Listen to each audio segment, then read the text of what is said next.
তো বন্ধুরা, আজকের আমরা শিখব শীতকালে একটা দৃশ্য। যেহেতু শীতকাল আসছে, শীতের একটা দৃশ্য আমরা অঙ্কন করব। শীতকালে আগুন পোহাচ্ছে এরকম একটা দৃশ্য অঙ্কন করব। তার প্রথমে সেটা করার জন্য আমি প্রথমে একটা ফিগারের মধ্যে যে শীতের যে পোশাক, সোয়েটার, টুপি, সেটাকে পরিয়ে দিয়ে একটা ফিগার আমরা রেডি করে নেব।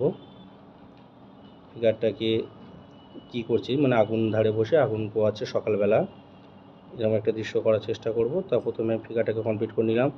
আর তোমাদের আগেও বলেছি, কোনো মানুষ করার সময় প্রথম মুখটাকে এল অথবা গোল দিয়ে তোমরা করতে পারো। তো আমি এল দিয়ে তোমাদেরকে দেখিয়েছি, তোমরা এলটা ব্যবহার করতে পারো অথবা গোল, যেটা এলও তোমরা ব্যবহার করতে পারো, গোলও ব্যবহার করতে পারো। করে তোমরা ফেসটাকে কমপ্লিট করে নেবে। ফিগার দাঁড় করানোর পরে ফেসটা করার চেষ্টা করবে। করলে যেহেতু তোমরা প্রথম শিখছো, তোমাদের সেক্ষেত্রে অনেকটা সুবিধা হবে। তো তারপর আমি কি করছি, শীতকালে যে আগুন পোহাচ্ছি আগুনটাকে কমপ্লিট করে নিলাম। এবার এলটা করার পরে তোমরা রাবার দিয়ে মুছে ফ্রেশটাকে সুন্দর করে পার করে নেবে, কারণ মুখটা তো এল দাগটা তো রাখলে ভালো লাগবে না, তার জন্য সুন্দর করে ওটা কমপ্লিট করে নেবে।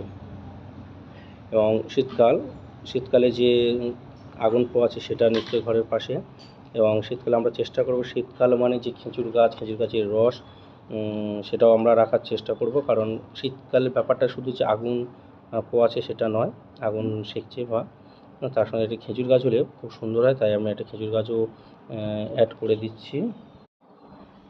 খেজুর গাছটা কমপ্লিট করবে। আগেও বলেছি, খেজুর গাছের পাতা আঁকার সময় যদি তোমরা রং করার চেষ্টা করো, তাহলে খেজুর গাছের পাতাটা রং করবেন, মানে ডিপ করে করবে না, জাস্ট পাতা দাগগুলো করে দিয়ে কমপ্লিট করে দিলে খেজুর গাছটা রেডি হয়ে যাবে। তারপর তোমরা রঙের মাধ্যমে ফুটিয়ে তুলতে পারো।